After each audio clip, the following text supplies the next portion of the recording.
Everyone's brains are rotting, and for some reason 61% of people in England prefer to watch their entertainment with subtitles. Content right now is all about keeping the viewer engaged without making it look like a lanky box video.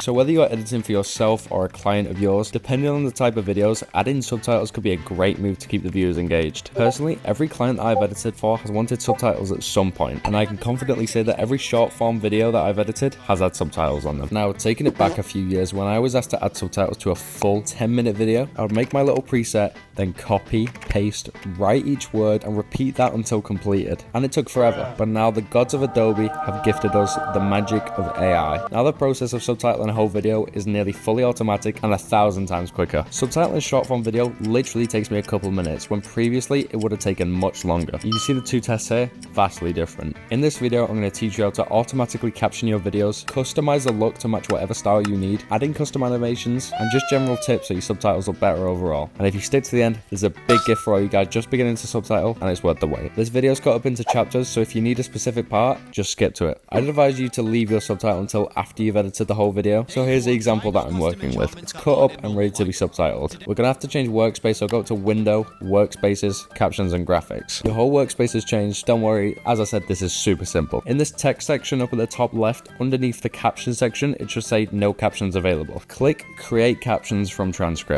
Although there's nothing that's been transcribed yet, clicking this skips a step of transcribing, then adding the captions. So once you click that, this box will pop up, and this is entirely up to you. But personally, I like the subtitles to pop up as little words as possible, so it's at nearly one word per subtitle. So I set these to as low as possible, but obviously you can make them larger if you want to fit more words in. Make sure you select the single line option too. Now press transcribe and create captions. Give Premiere a moment to think, and you'll be greeted with a completely new separate subtitle layer on the timeline. And the text section in the top left has separated each subtitle that Premiere has automatically cut up. Now you don't have to do it in this order, but I find it easier to design the look of my subtitles and then move on to the next step of fixing all the words that Premiere messed up. The default subtitle that Premiere gives you is ugly. We want to make it not ugly. The design is all up to you. The way to start is to select the entire new layer that was made for you. And over here on the right under Essential Graphics, you can change the font, size, shadow, and anything you can do with the normal text layer. For gaming videos like I edit, I'd recommend a soft font, something like Made Tommy or VAG Rounded, or something that I do is just take a font from the game that's in the video. This is just a random style I've created for this video. Using punctuation on subtitles is sometimes strange. The quickest way to fix that is go to this little search section in the top left, write down the punctuation you're trying to remove, so for example a comma, and a replace with section will pop up, and just click this button without typing anything in the text box, and all the full stops and commas will be replaced by empty text. The next step is to go through and watch your whole video over, and in the text section back in the top left, you can fix any mistakes that Premiere might have made. So just watch it over and fix any words that are not the correct words. After going through and correcting, you're nearly done. These subtitles are not eye-catching enough. They're just words popping up one after the other. So the next step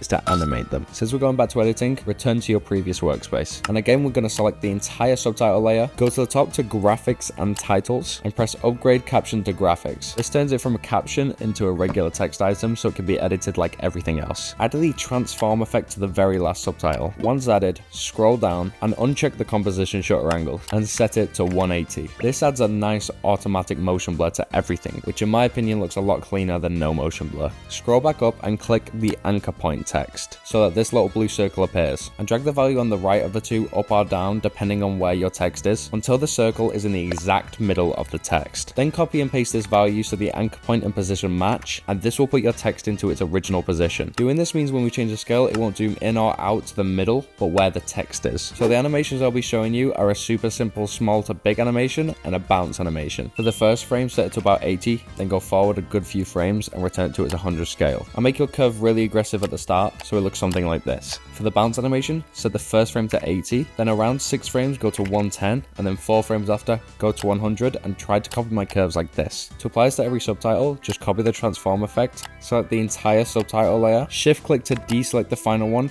and Ctrl V to paste. Now the animation's on everything and your video is completely subtitled. Everyone wants the best looking subtitles, so here are some tips to take your subtitles to the next level super quickly. Instead of having your subtitles just cut and disappear, Ctrl D at the end of your clip and alter it so it can fade out. Or alternatively, make the animation that's at the start of your subtitles and do it at the end but the opposite way, and cut when it ends. Both options make for a smooth exit to the subtitles. Make sure you cut your subtitles where your clip ends, because having it linger for a few frames until the next word looks far less smooth. Same goes for the start of your clips, and not letting the word pop up too early. Just shorten from the right and begin at the start of your cut. My final tip is if you've had multiple files that have people speaking on them on your timeline, which you most likely have, you'll have to create a new sequence and copy and paste the audio in the order that you want on this new sequence. Then you can go through all the steps that I mentioned and then copy and paste it back onto your original sequence. If you don't do this, the subtitles will not follow the words in the right order and it just does not work. Now, to get your subtitling journey started, if you go down into the description, you can download a completely free file including all the fonts you'll need to get started and a project file with 4 different subtitle animations. Now, since you've watched to the end and you're grabbing some free stuff, I'd love it if you left a subscribe. Fresh channel, I'm going to be posting as consistently as I can and every video will be packed with value and freebies like today. Thank you.